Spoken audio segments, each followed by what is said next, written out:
አሰላሙ አለይኩም ረህመቱላሂ ወበረካቱ። ሽድና ተከበራችሁ ቻናላችን ቤተሰቦች እንዴት ናችሁ? እንድም ክርስቲያን ወንድሞችን ሰላም ብያለሁኝ። እንግዲህ ለድምጽ ጥራት በጣም ይቅርታ። ያው ጉፋኑ በቃ አለቀኛል፣ ሀዋዩ ይመላለስብኛል፣ ምን እንደሆነ አላቅም።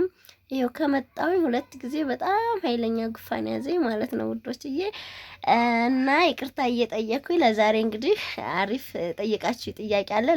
ለሱ መልስ ለእናንተም ይጠቅማል ለእኔም ደግሞ አሪፍ ነው ያልኩትን ልነግራችሁ ነው የመጣሁት። እሱም ምንድነው ሱቅሽን በስንት ብር ነው ካፒታሊስ ስንት ብር ነው እያላችሁ የጠየቃችሁ ብዙ ልጆች በውስጥ ራሱ ብዙ ልጆች ደውላችሁልኛል። በዚህ ጉዳይ በውስጥ የደውላችሁልኝ ያው ታውቃላችሁ፣ በውስጥ አውርቻችኋለሁ ማለት ነው። በኮሜንት የጠየቃችሁ ደግሞ በዚህ ጋር መልስላችኋለሁኝ ማለት ነው ሀባይብ። ከዛም በፊት ግን ቻናሉን ሰብስክራይብ አድርጉ፣ ላይክ አድርጉ፣ ሼር አድርጉን።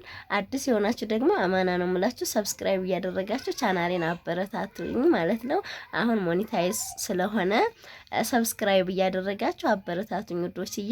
እንዲሁም ደግሞ እቃ ማዘዝ የምትፈልጉ ልጆች እቃ አዘዙን፣ የትኛውም ሀገር እናደርሳለን። ሱቃችን ያለውን ከሱቃችን፣ ሱቃችን የሌለውን ደግሞ ከሱቅ አምጥተን እንልክላችኋለን ማለት ነው የኔ ማሮች።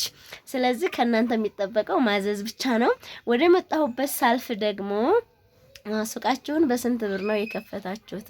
ካፒታላችሁ ስንት ነበር ብላችሁ ለጠየቃችሁ ልጆች እኛ መጀመሪያ ስንከፍተው ሱቁን 500 ሺህ ብር ነው ማለት ነው። መጀመሪያ ስላችሁ በቃ መጀመሪያ ቀን እቃ ስናስገባ በቃ በ500 ሺህ ብር ነው እቃ ያስገባ ነው ማለት ነው ውዶችዬ። ከዚህ ያለፈም የበዛም አይደለም ማለት ነው። ያው የወዛደር የመኪና ምናምን እንደዚሁ ተጨማምሮ ምናልባት 20 ሺህ ብር አካባቢ ደርሶ እንደሁ እንጂ ከ500 ሺህ ብሩ ሌላ በቃ ካፒታሉ መነሻ ካፒታላችን 500 ሺህ ብር ነበር ማለት ነው። አሁን ላይ ግን ጨምረንበታል።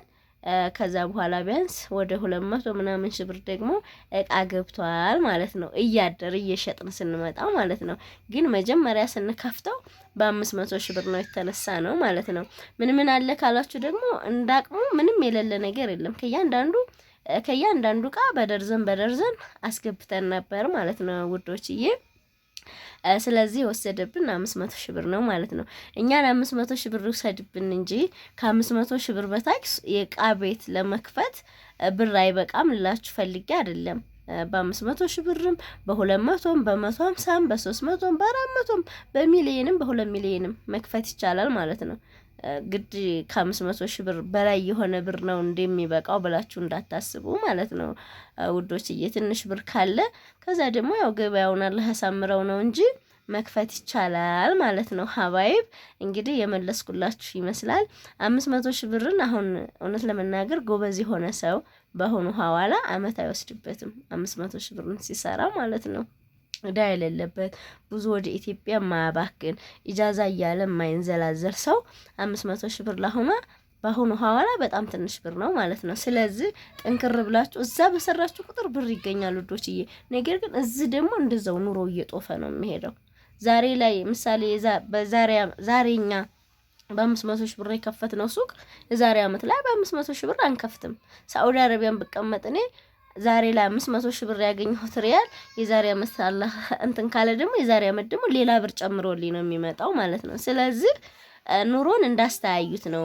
እዛ በተቀመጥን ቁጥር ብር ማግኘታችንን ብቻ አትዩት። ምክንያቱም ልጅነትም ያልፋል። እንደገና ደግሞ ሁሉም ነገር ቢያንስ በሀገር ላይ በልጅነት መውጣት መግባትም ሁሉም ነገር ማን እንዳገር ያለ ስቃቄ ማለት ነው። ያው አሁን ላይ ትንሽ ጦርነቱ ከባድ ስለሆነ ነው እንጂ ስለዚህ ጠንክራችሁ ከሰራችሁ በትንሹ አገራችሁ ላይ መጣችሁ ትሰራላችሁ ልላችሁ ፈልጌ ነው ሀባይብ። እንግዲህ በትንሹም ቢሆን ጥያቄያችሁን የመለስኩላችሁ ይመስለኛል።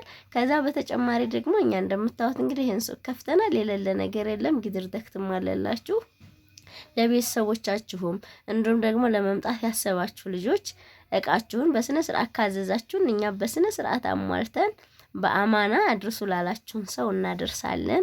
እንዲሁም ደግሞ ቻናሌን ሰብስክራይብ እያደረጋችሁ አበረታቱኝ። የመዳም ቅመሞች ግን ለምን ለመዳም ቅመሞች እንደማንተጋገዝ አላውቅም። ለሌላ ሰው ሲሆን ግን በየቲክቶኩ በየምኑ ተሰብስበን እንገኛለን። ግን ሀባይብ እኛው ለኛው ብንረዳዳ በጣም ደስ ይለኛል። ቻናሌን ሰብስክራይብ እያደረጋችሁ አበረታቱኝ እላችኋለሁኝ ውዶችዬ። እናም ደግሞ ለራሳችሁ ነፍስ እወቁ። ማይክሮዌቭ ደግሞ ከውጭ መጣ አልሴፍ የሚል አለኝ። እሱንም መግዛት የምፈልጉ እንግዲህ ጥሩ ከተማ ላይ ያላችሁ ልጆች እሱንም ግዙኝ። እኔ ቤቲቱ ትንሽ ጠበብ ያለ ስለሆነች ቦታ ስላጣሁ ነው ማለት ነው። ኢንሻአላህ ሰፋ ያለ ቤት ስገዛ ይኖረኛል ማለት ነው ውዶችዬ። ግን ከሚቀመጥ አሁን በቃ ልሽጠው ብዬ ወስኛለሁኝ። ግዙን። እዚህ ጋር በምታዩት ቁጥር ደግሞ በዋትስአፕ በኢሞ ታገኙናላችሁ። በቀጥታ መስመር ደውሉ። ለዛሬ ይዤላችሁ የመጣሁት ይህንን ይመስላል። በተረፈ በሌላ ቪዲዮ እስከምንገናኝ